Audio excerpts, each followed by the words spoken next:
and our cause is reeling in the cure.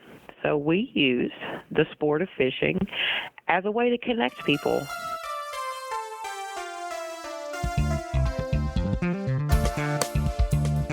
Five, 10-4, I got 90-11 on. One shot, consider it hot. 10-4, Mr. Weaver, consider it hot. I got a fuse on fire. Consider it hot. 10-4. All right, 10-4, 743, consider it hot. 10-12. Consider it hot. Consider it hot. You guys do it. 10-4. Consider it hot. Consider it hot. Consider it hot. Consider it hot. Hey everyone, welcome to the October Consider It Hot podcast. We are officially in fall. Are you a pumpkin spice latte? I am, I suppose. I'm not a huge fanatic over it, but I'll have one here and there. That's the thing, right? Mm-hmm. We have with us, you are Leigh Denney. I am Leigh Denney. I'm Don Johnson, and we have a special guest in the podcast, it's not really a studio, room. Chris Walker, Energy Management Supervisor. That is correct, Don. How are you doing today? That's good. About that. You may have seen his photo in the Texas Co-op Power magazine. Right. We'll talk about your energy management article in just a minute. But hey, hang out with us. We have some fun in here. All right. It is October, indeed. You know, the biggest thing that happens in October for us. Halloween. No. I'm just kidding. Before that. Just kidding. It's the annual meeting. Yeah. October 16th this year. Are you excited? I am excited. Oh, okay, the pause. Okay. I thought Chris was going to answer It's a first. lot of work. It's a lot of work, but we are very excited. Chris? I'm very excited. This is always a good time of year. Get to see all our members and, see everybody kind of come together at the co-op, because all hands on deck. My favorite is because Chris does the solar stuff. The solar answer man comes out. Like, all the questions. It's good stuff. Yes, yeah. Getting those questions from members, there's always some unique inquiries. Maybe shortly after that, we're going to do an annual meeting episode, and then we can do a solar episode, just everything solar. Because everything's kind of changed, right? With subsidies and all that's changing. Yes, all the tax credits and everything. Oh, we don't want to talk about that We yet. may have to mic up Chris while he's talking to some folks. Oh, my goodness. That would be fabulous. Can we just do a body cam? We've talked about this before. No, we should not do the body cam. Okay, that's right. We should not do the body cam. Okay, so that is annual meeting, October 16th, Canton Civic Center. Be there. It will be a lot of fun. Along with that, the board director election is currently in progress. If you're listening to this before the meeting, get your votes in by October 14th. Leigh, you talked to the Postal Service. If you're going to mail it, what was that? The 7th. So, that's coming in. We're recording on the 2nd, so this ought to be out on the 3rd. Get those in the mail if you're going to mail it, but hop online. You should have an email from the, what is it called? Survey and Ballot Systems. Mm-hmm. Yeah. They will get you taken care of. We have met our quorum, which is awesome. Thanks everybody who has participated, but you still want to be in the drawing for cash prizes. Mm-hmm. And as a reminder, do not mail them to any of the TVEC offices. Right. We have received some in the mail. We can't process those. That would not be good. We shouldn't touch the ballots, so we'll keep that going. And I know it's hard to. I've heard some people talk about how there are only the incumbents on the ballot this year. Nobody else has decided to run for those, but it is part of the process of being a part of the elected board process, how we run the co-op. So please participate.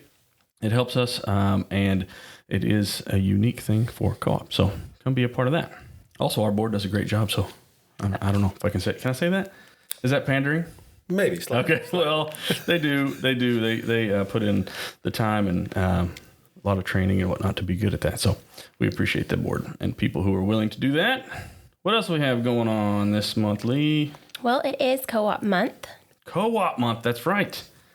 Celebrate all co-ops. Yes. Cool. And in honor of that, at every location of TVEC offices, we have light bulbs, LED light bulbs that we're giving out to members, one per member household. So come on down, grab yours while supplies last, of course. Sweet. And then on top of that, it's also Pedestrian Safety Month. Pedestrian Safety Month. It is. And so instead of candy this year, we're actually giving our kiddos of members light up LED glasses. I see what you're, okay. They want to wear these on Halloween night to make sure they can be seen. Okay. So send us to the, you can email me or just send them on Facebook. Somehow get us a photo of your little kiddo in their costume with those glow glasses on. We would love to share it. That's fun. With others. That's very fun. I know my kids like any kind of light up things. Mm-hmm. And what is that glowing in the closet 3 months later? Whatever that is. Okay, great. I'm excited. And that's going to be through 13th through the 31st. So light bulbs are already started up, but those won't go out until the 13th. Okay, so after the 13th, stop by the office, get some LED glow glasses for safety and fun. Very good. Safety's never been more fun. Speaking of fun, I used to start our internal podcast with some jokes. And Chris can be a part of this, right? Okay. Yeah. Why didn't the skeleton go to the party? I think you look like you might know the answer. I don't got it. He had nobody to go with. Nobody. Gotcha. These are the jokes, people. Dad jokes, for sure. That was a bone dry joke. That was terrible. Okay. Skeleton walks into a bar. Bar joke. Skeleton walks into a bar. Bartender says, "What can I get for you?" And he says, "A beer and a mop." Because it's going to go right through, just like on, okay. on Casper. Chris's ultimate cringing over here. I am very impressed. That's very, good. Okay. I'm impressed. Mummy's favorite type of music. What genre do the mummies like? I got nothing. Classical? Rap. Oh. Okay. Let that one sit there. And then one more that I don't think Chris is even going to get this one. Why do vampires not like Taylor Swift? They stay away from Taylor Swift. I must be a vampire. You don't know either? I thought you would know this. No, I don't. No. Bad Blood. Oh, yeah. Okay.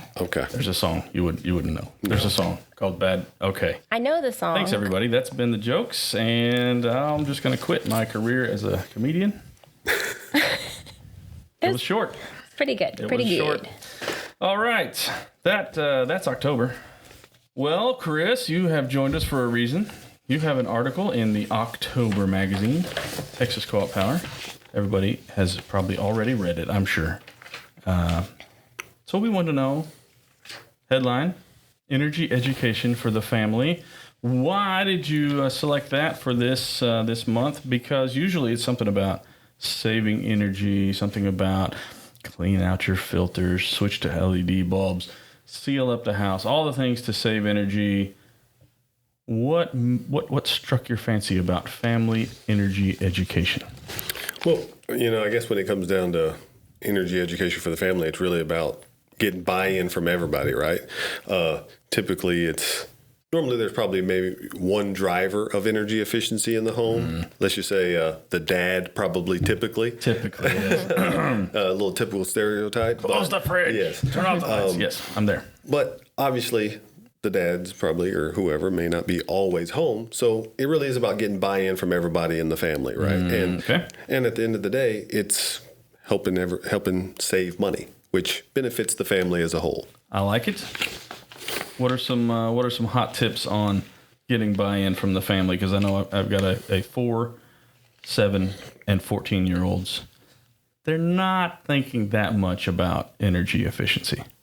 No, definitely not. Right? What you got? And you kind of mentioned, right, like one of the probably main issues, standing in front of the fridge with the fridge open, right? Yeah. While we decide, right? Yes, we haven't decided. absolutely. We don't decide before we open the fridge door, right? We have to open the door and then peruse throughout everything's in there and then decide.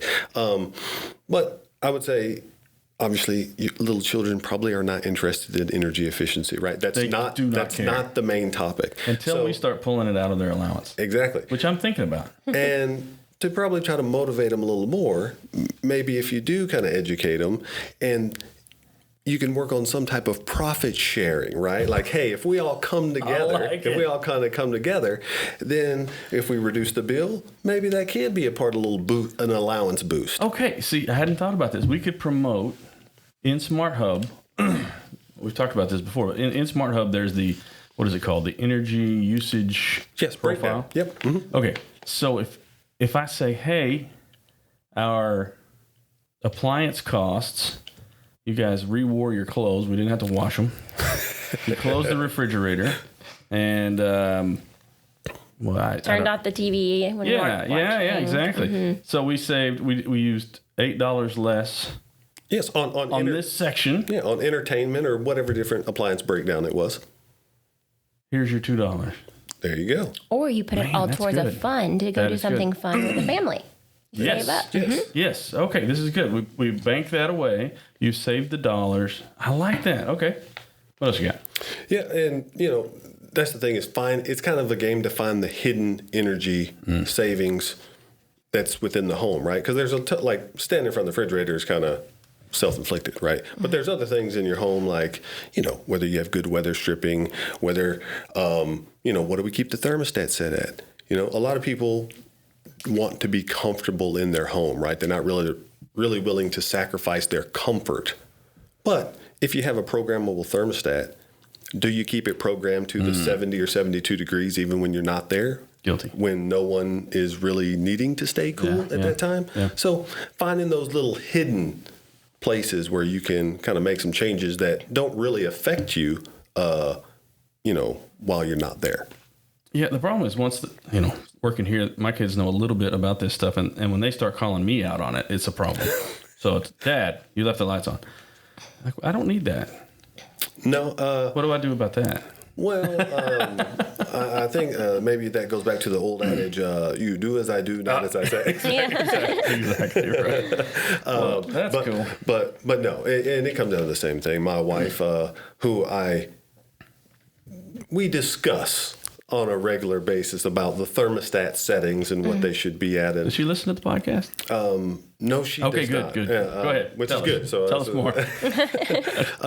But, she says, especially when it's cold, she says, it's 70 degrees in here. It's freezing during the winter. During the winter, she says this. But during the summer, 73 or 74 feels fine. Right. And so when I do bring that up, I said, well, during the summer it was 74 and you felt fine in here, but now it's winter and it's 70 degrees and you're saying you're freezing. The temperature is the same.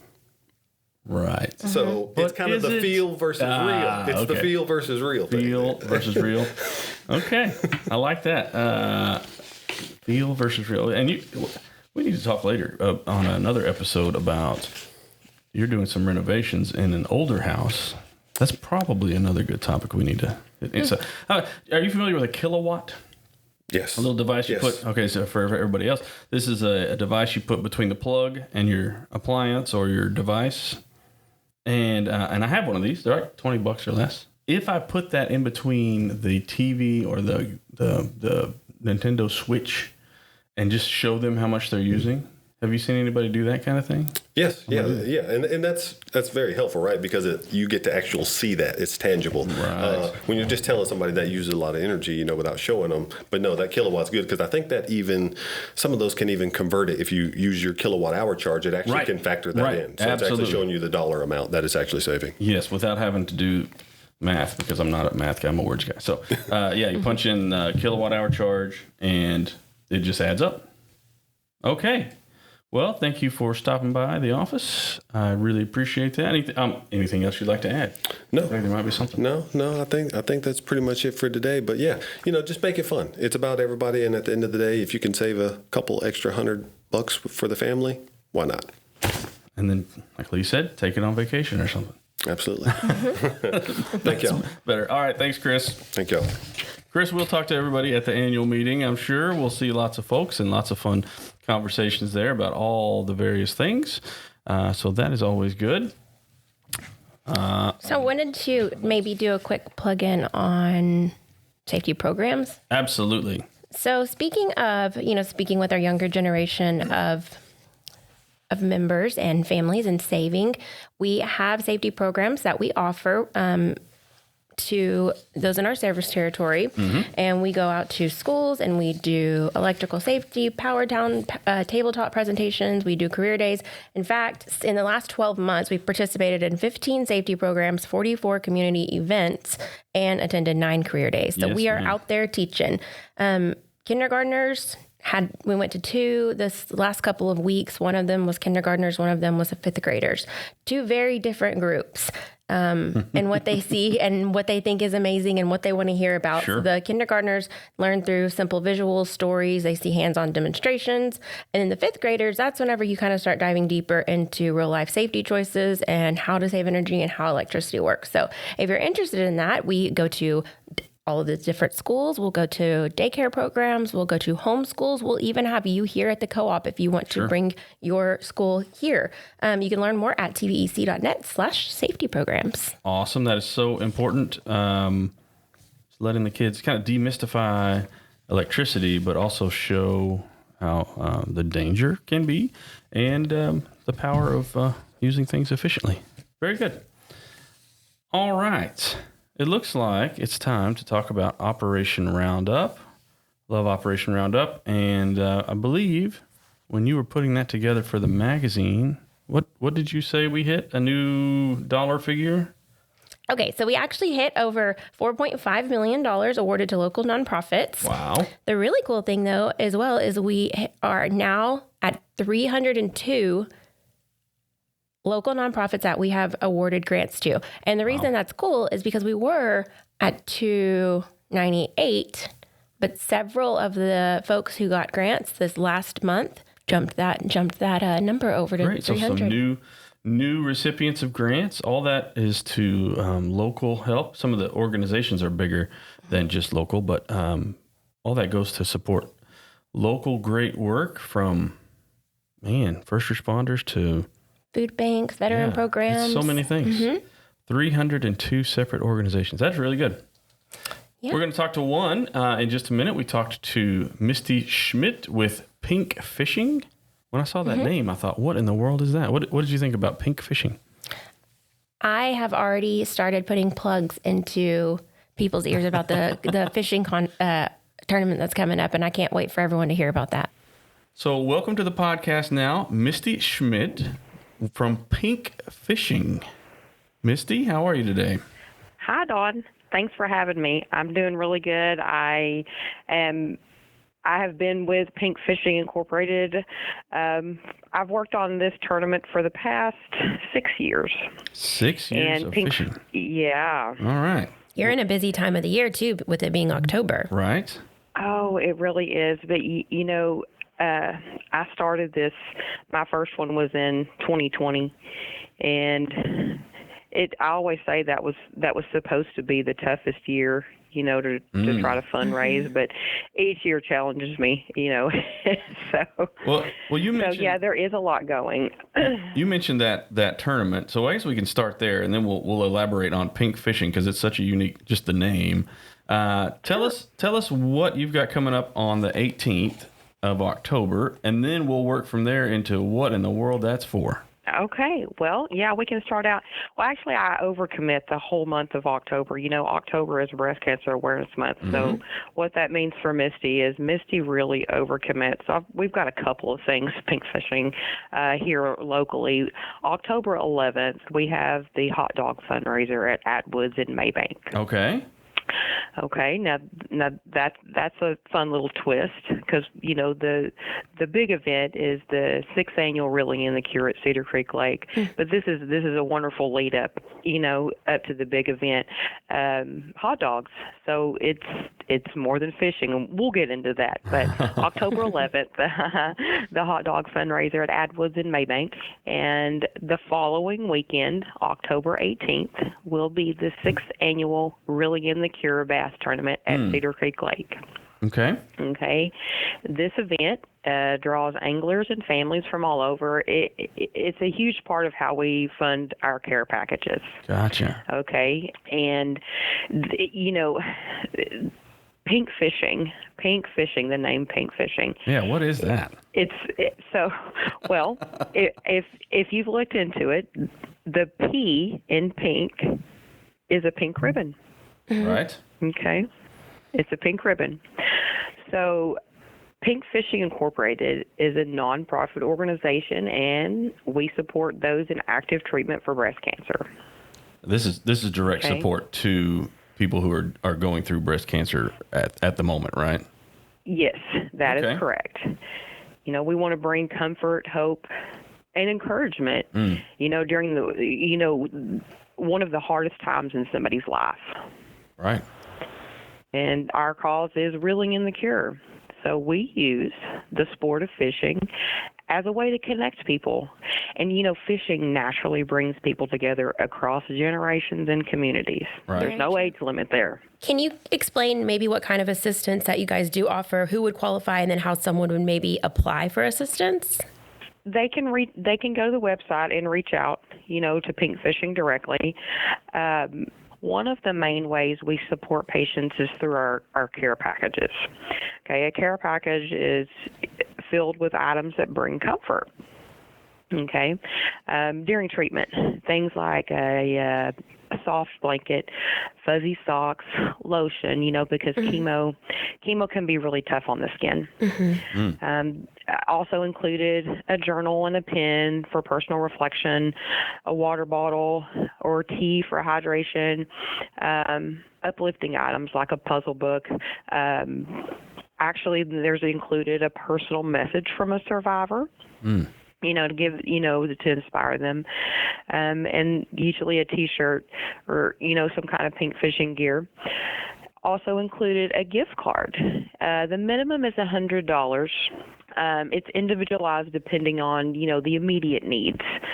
And that could be used for, food, fuel, necessities, anything that's needed, during, for them to go to treatment or whatever. And when somebody opens a care package, they're reminded, they're not alone. There's a whole community rooting for them. That is kind of a unique, there's a lot of fundraising for breast cancer research, and I see that you guys send a lot of money that way as well, but this sort of personal touch, how have you seen that sort of affect folks in our area as they start their breast cancer journey?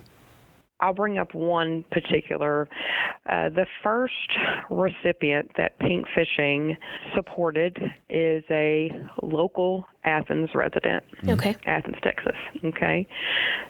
She's very special. And if you've had the opportunity to look at the Pink Fishing website, there's a lot there, but you'll want to go look at those real inspirations.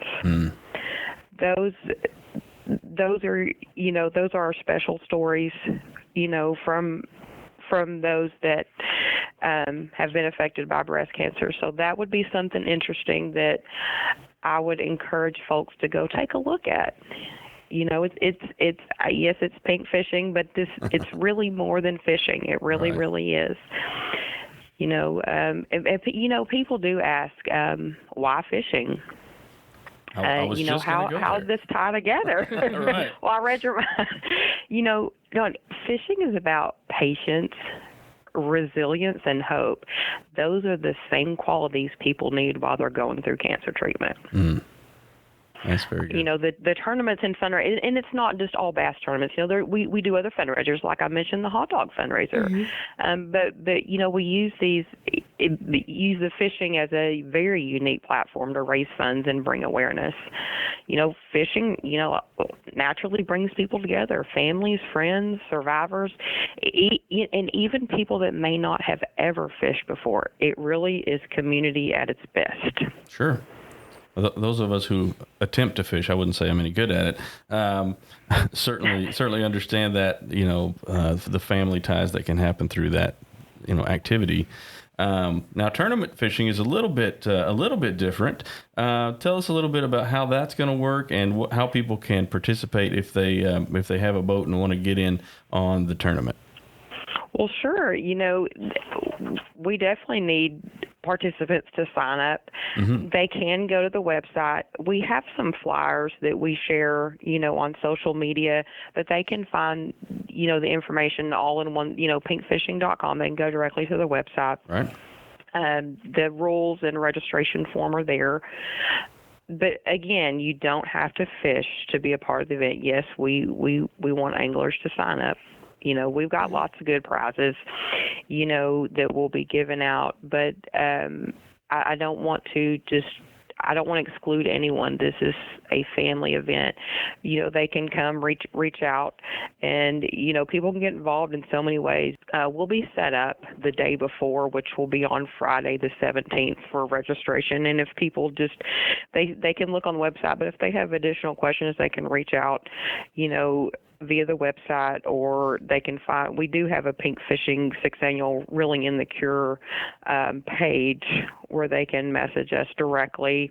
You can volunteer at the event. You can help with, raffles, sponsoring a prize, or just showing up and cheering on the teams.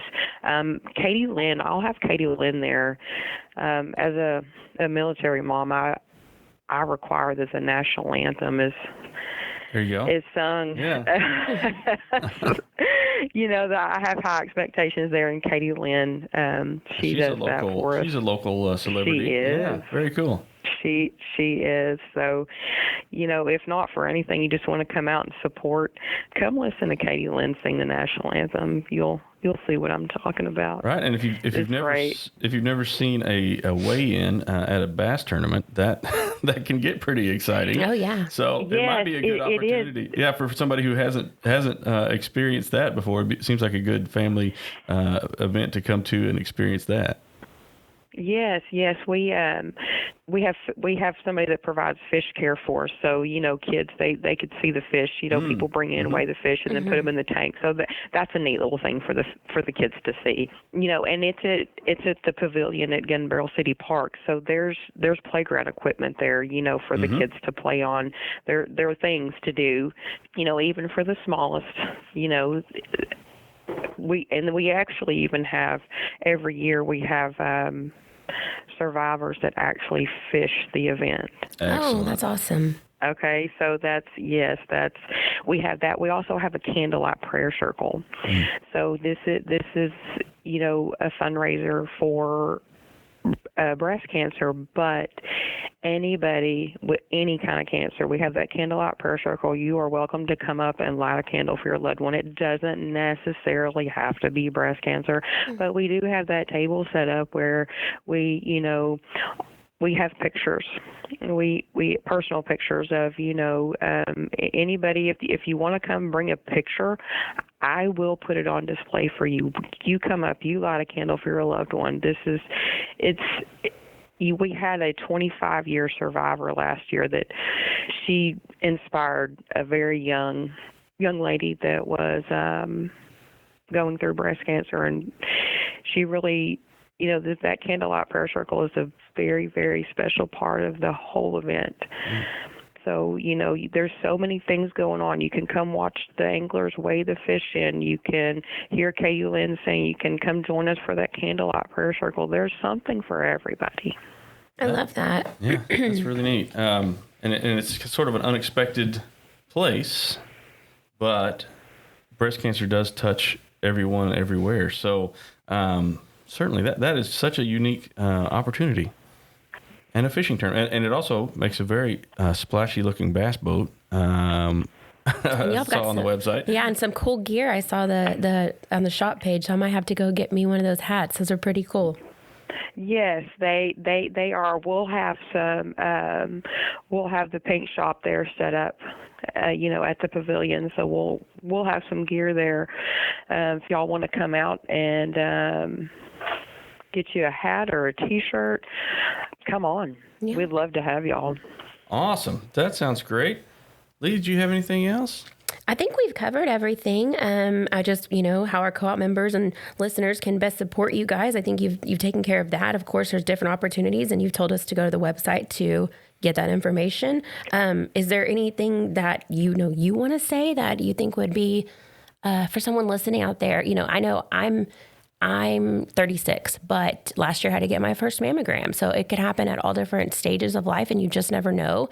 And it's very touching to know that you guys are spreading awareness for this community as well. Yeah. Early detection is key. Mm-hmm. Okay. Early detection is key. So, women are so guilty of putting themselves on the back burner, but you've got to prioritize your health. You can't take care of everybody else if you're not taking care of you. Mm-hmm. And I'll just kind of touch on too. Another thing is, I work at Biomerics, and I set up the UT Health East Texas mammo bus to come and provide mammograms for our employees. Bring it to them. Employers can do this for their employees. There's not a cost. You just have to have a minimum of 15. I really talk about that a lot too. Just because pink fishing is, yes, we're fundraising, but we need to promote education and awareness just as much. So I like to talk about that a little bit. But, in closing, I like to remind people, whether you fish or not, you can play a role in reeling in the cure. Every effort, big or small, really makes a difference. It's not just a tournament. This is really a family event, the big one coming up in October. It's more than a bass tournament.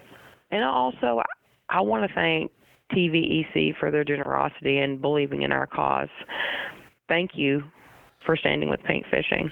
Well, I'll spread that right out to our members. Our Operation Roundup program is voluntary from our members to round up their bills, and that's where the money comes from for these Operation Roundup grants. And so I would just like to say, as a member myself, and basically as the voice of all the other members who donate, that we thank you and everybody who's working for these great causes.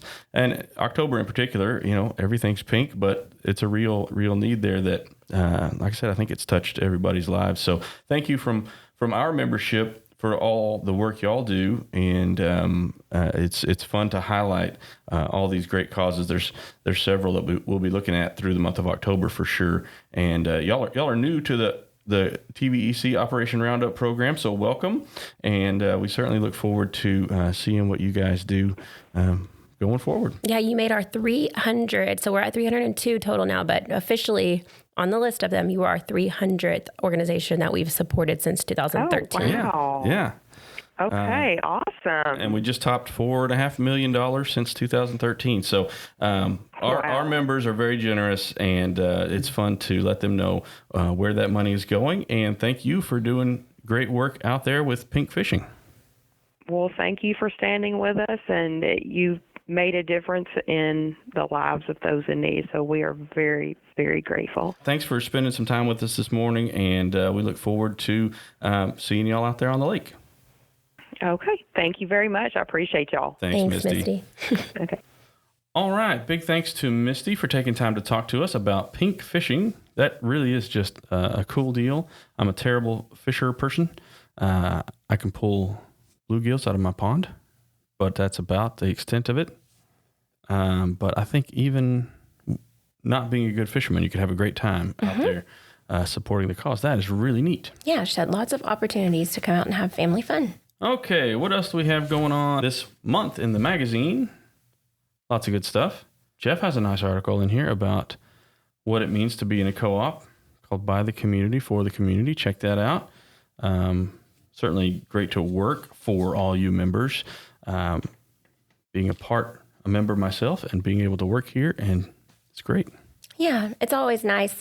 We've been sharing those every quarter, how our employees that had they had anniversaries. And so I've kind of turned it into a challenge. No one knows this yet. I've only done this in my head. Okay. And so essentially I like to see what the average amount of service years are, the amount of years total, and I'm trying to see which quarter wins. Oh, do you have that for the one you posted? Mm-hmm. Oh, what do you have? Oh, I don't have it here with me. Oh. It was a lot. It was a lot. Yep. Okay.